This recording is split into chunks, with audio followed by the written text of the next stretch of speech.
Carrots, peas and onions. I told Mum we don't never eat meat. This is very kind.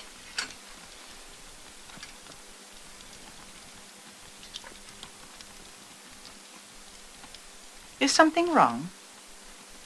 Ma'am, I could kill them girls. Especially Ethel. I know it must have been Mrs. Philpott giving the hammering and all, but that's all wrong. He ought to be made to own up. Well, I can't ask them while she keeps them away from school. Somebody could go after them. Maybe Master could. You mean we should make them more afraid of us than they are of Mrs. Philpott? Well, I won't do that. You can sometimes frighten people into saying what you want them to say. But that'll never lead to the truth.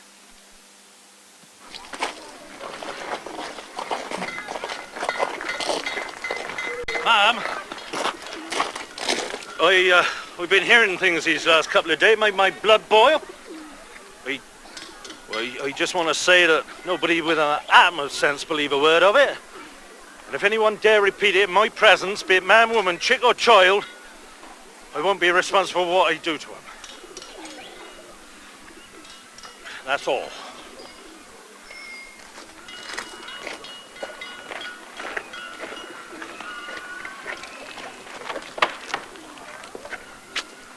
She beat them so hard that she... Is that right? She must have been wholly beside herself. And I am keeping them home from school because they are afraid to go while Mrs. Higden is there. That's right. Well, if you'd just like to sign that, then. Mr. Starr, the clerk to the managers, can witness it.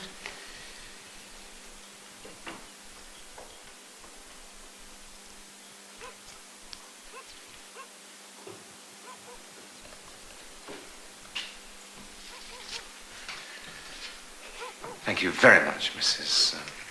Philpott.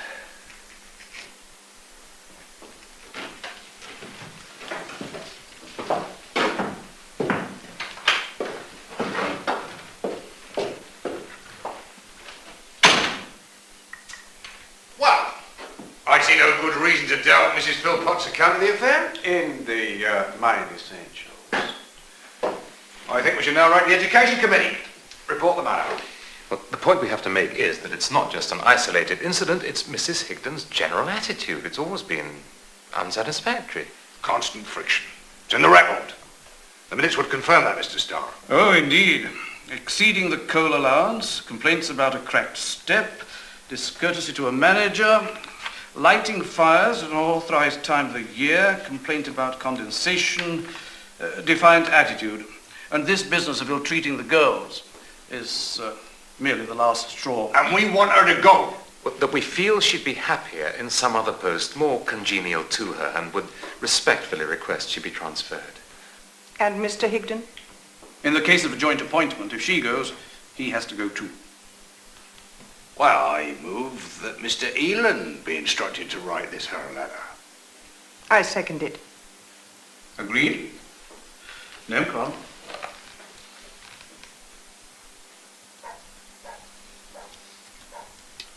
The only good thing is no one in the village believes it.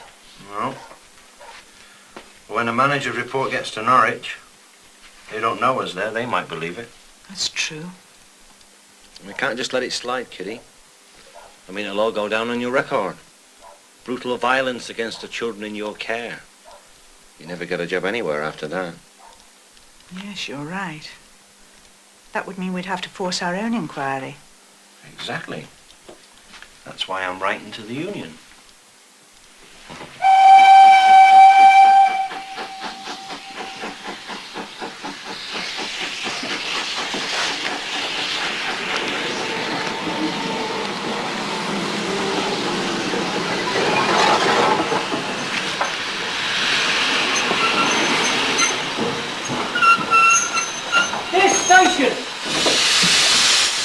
This station!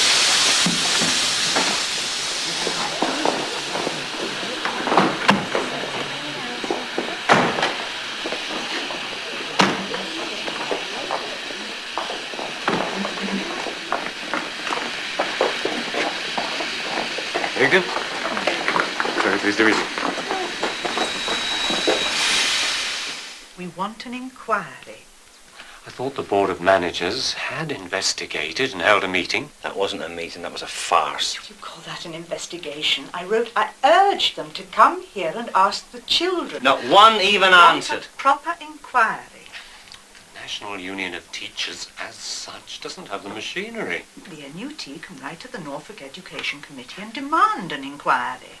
Quite, not demand. We could recommend an inquiry. Well, do that then. It would be at your risk, Mrs. Higden. What risk?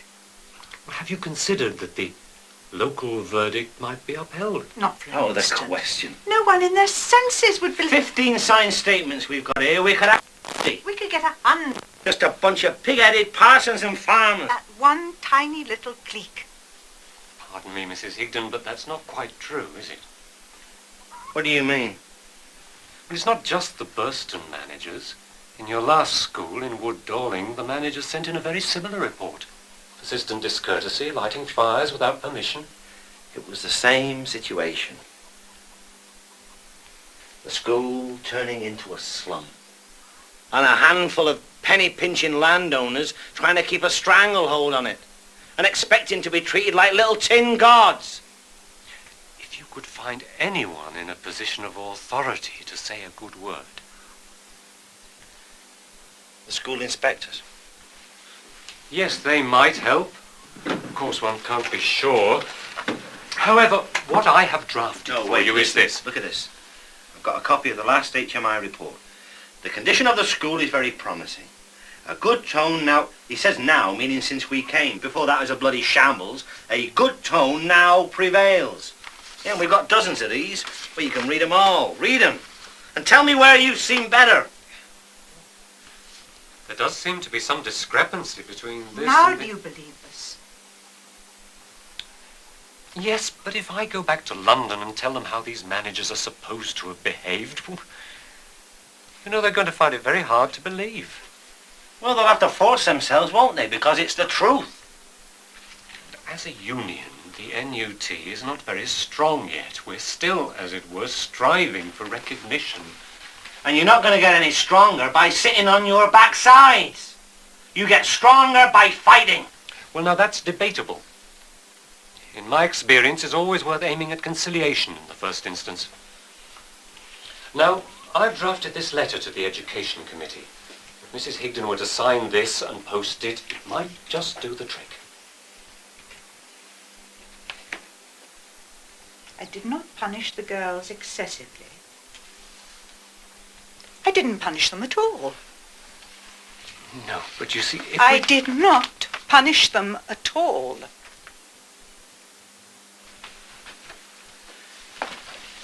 Look, there are only two questions that you've got to answer. One, will you or will you not recommend an inquiry? If you're set on it, yes. And will the NUT provide us with a lawyer? I dare say that could be arranged. Thank you.